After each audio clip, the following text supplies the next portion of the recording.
Good morning! Hello guys, good morning! This is Vivian Imbrong, the cancer patient. Yes guys, patuloy lang buhay. Tuloy-tuloy lang po. Guys, nagpapalit ko og grapes. Tamis guys, bahalag 200 ang kilo. Seedless siya. Tamis. Lamia. Hello, good morning.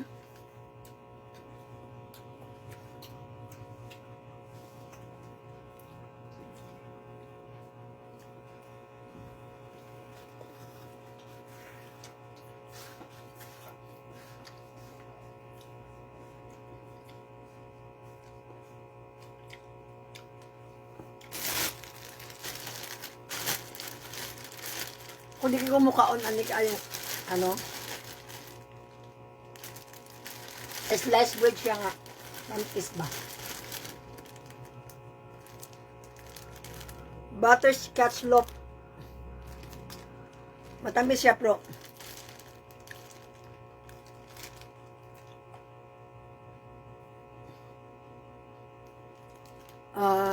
Konti-konti lang kakainin ko ng matamis kasi bawal yun eh.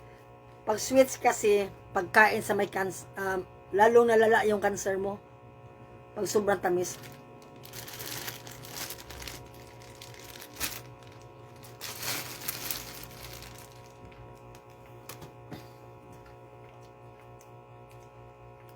Tamis eh guys.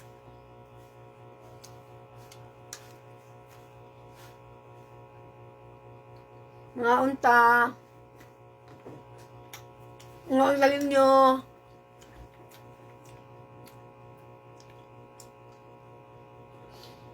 Bawa na yung avocado. Guys, ano man karon, oy kanihit naman yung sa avocado guys. 40 pesos mahal ang kilo sa avocado, 200, 240. Kung guwapa. Ang 200 nila di kay guwapa. Nihit ni avocado karon sa promise. Avocado ya. No? Ngita avocado sa kasap ka. Grabe ang avocado ka. Nihit ko pa yung taon. Nikaon ko kanon ganina. Nurot din mo. Akong sundan prito din. Dako masag isda. Isda. Pero magplano ko nga mag-utan. Bisaya. Nurot din mo prito na. Nurot din na. Ang. Prito. Napaman ngibitay. Lumbo. Lahi mo gud akong sudan, lahi lang sudan. Sige, di kay ko guys, makakaon ko gamay baboy, makakaon ko sa lahi manggod kung kita dyan magluto ba.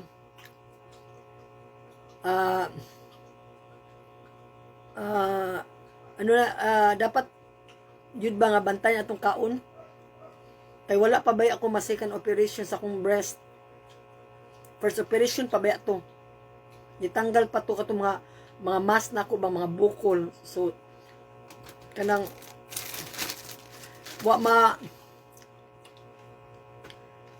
gibayopsi sa pero dili manggod siya needle ra ba, so dili 100% bitaw nga makita ang imong nakay cancer. So ang tinangtang ato nga bukol nako mo ay gibayopsi, second biopsy po diya sa Mactan doctors. Gipabayopsi na po balik ako tong primero nako nga operasyon dito na bawaan ang ako ang breast cancer nga stage 2 ko.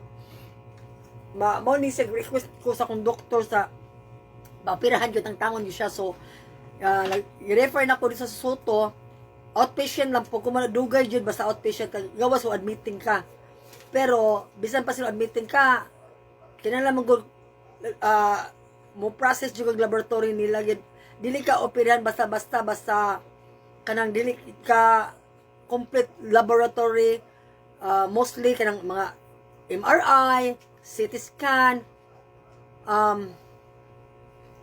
Ako amang gud kay gi-CT scan akong with chest with contrast kay importante man gud kay ang akong operation is dili ni siya minor, karang major gid siya. Major na gid siya.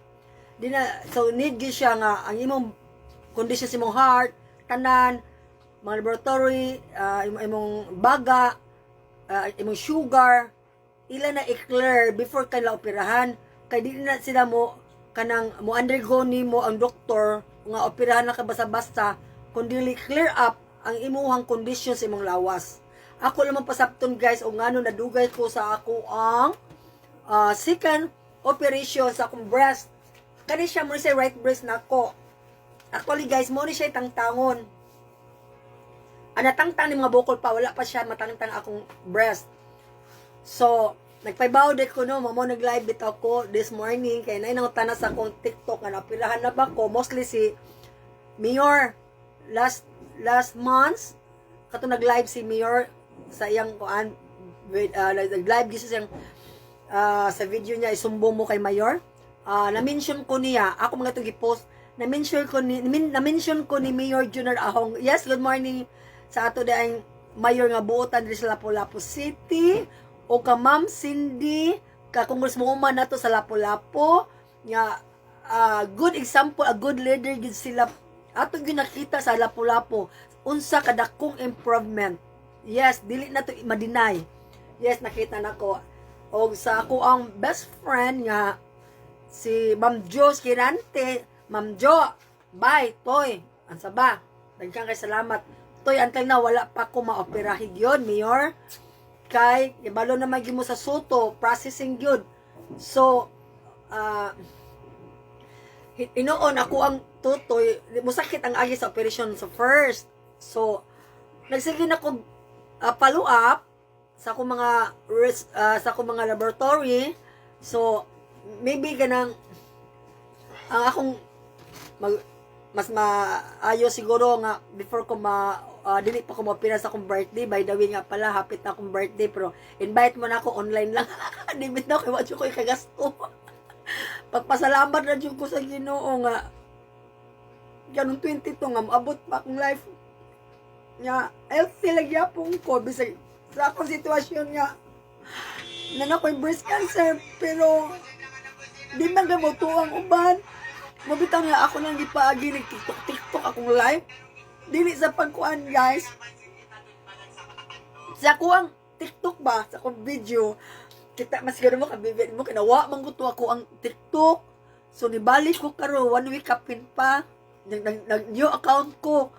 So bless kaayo nga bag-o na akong account sa TikTok, Vivian Imbong nga in 1 week lang akong followers ni abot og 1,000 plus na. So kanang dali ka siya ba, so kanawa man gud to sa una akong TikTok wala na po ko mag TikTok kay pagkaibaw na ko tong June na cancer na ko.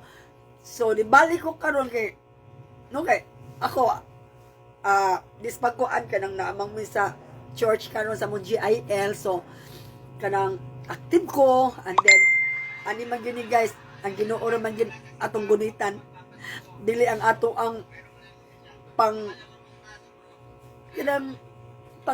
bitaw temporary naman guning kalibutan ko. So kanang muna blessed lang gyapon ko bisag pag finali na po gipamati na lang gyapon mga tao nga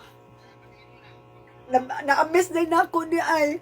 So suddenly nga wala ko daman last other day ba to pa pero ta ganito ito ninanawag na ako nga cancer po siya. Ani na siya kanang atong karon Monday nga kita sa akong TikTok, kita sa akong mga video nga kanang ang ako mga i-caption ko nga Vivian Imbong na cancer patient ba. So di siya katuon ako guys nga ako cancer ko kay na-miss niyo ko no siya nga yun sa ko na ako pagdala kanang yun sa nako pag Tagalog siya, paano ko daw hinahandle yung yung situation ko na breast cancer ko, hindi daw niya nakita sa sarili ko na malungkot, na nang masayahin daw ako. Kasi po, dinatanong ko sarili ko,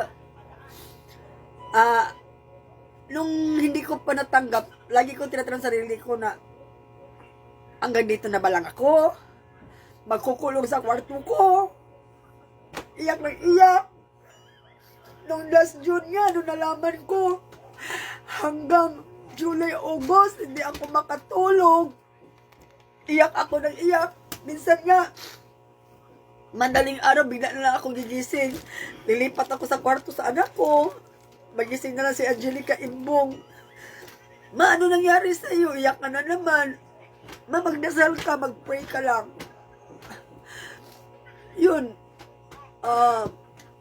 Sa awa ng Diyos, ano po, nakiri ko naman at yung yung time na magulo ang isip ko noon, naintindihan ko naman yung iba yung ano ba, yung hindi pa nila tanggap. Pero sa akin, tanggap ko po kasi nandito na yun sa Lord. Nandito siya sa puso ko. Kaya siguro pinasaya lang ako ni Lord para din yung ibang makita nila ako. Kasi nga yun nga, sinabi ko sa iyo, may naamis sa akin, tumatawag talaga siya, taga Mindoro siya po. Hindi ko nang ibagit pangalan kasi sabi niya sa akin, wag ko daw bagitin sa, kasi alam niya vlog, ako, TikToker ako Sabi niya, ma'am, pwede ba lang ba, wag mo lang kung mas pwede naman, okay po, privacy mo yan Ngayon, sabi niya, ma'am, ikaw ba yung cancer patient? So, yes po. Breast cancer po. Sabi niya, ma'am, paano mo ina-handle yung sarili mo? Kasi hindi ko makita sa mukha mo, malungkutin ka. Yun, tinikwento ko sa kanya, ganun. Kasi siya daw, doon sa lugar sa kanila, wala daw hospital na gagaya sa atin, ng Soto, may malasakit. Kasi sabi niya, mamamatay lang daw siya sa kamahal ng presyo sa operation, almost 300,000. Mamamatay pa sa sakit sa cancer, mamamatay pa sa bayarin. Kaya sabi ko, baka naman mayroon kang malapitan dyan sa gobyerno, sabi ko gano'n. Sis, magdasal ka lang, walang imposible kay Lord. Kasi para siyang nag-usap kami, nag-video call kami. Naawa ko sa kanya. Kasi hindi pa siya nakapag-check up, hindi pa siya naka-check up na siya. Pero, yun nga, alam niya may cancer siya, lahi nila daw. Yun nga, sabi ko sa kanya, tinuruan ko sa kanya, magdasal ka. I-surrender mo kay Lord. Diyan kanya turuan kung paano mo tatanggapin ang lahat. Kasi ginawa ko na yan. Ginawa ko talaga. Basta, kay Lord lang tayo kakapit. Wala na pong iba. May gagawin si Lord sa atin. May gagawin sa buhay natin si Lord. Hindi tayo pababayaan ni Lord. Yun nga. Pasalamat nga ako ngayon. Ngayon, malapit ang birthday ko. Mag 55 na ako. Ngayon, 22. Yes po. Laking pasalamat ko kay Lord na at least nandito pa ako. Malakas. Laging nakasmile. Yun lang. Saka, wala na pong iba. Hello po. Shout out. Hello po, Patricia Ki. Lumahang, watching for me. Good morning, Dai. And Charles Brad is watching also.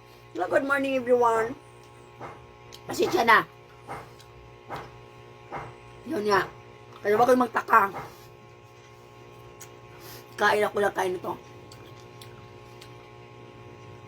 Ano yan? Naghahanap ako ng avocado. Avocado. Wala. Wala pong avocado. Sana lang sa birthday ko may mamimigay na kahit prutas man lang. Wow! Huwag niyong kalimutan birthday ko ha. Ngayon 22. Invite kayo mamigay sa akin. Wala man ako handa. Kasi alam niyo naman sitwasyon ko. Pag malaking gasto pag cancer ka. Yes po. Kaya pasalamat na lang ako kay Lord. Abot ako sa birthday ko.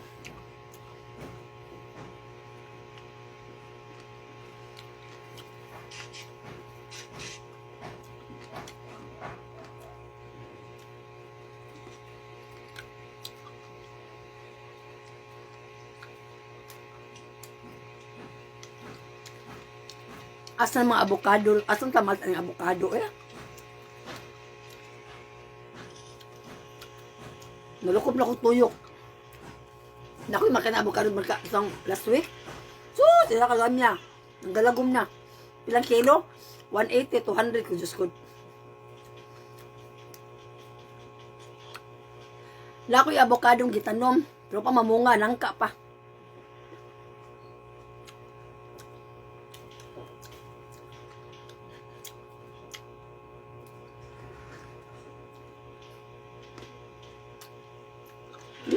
Thank you guys.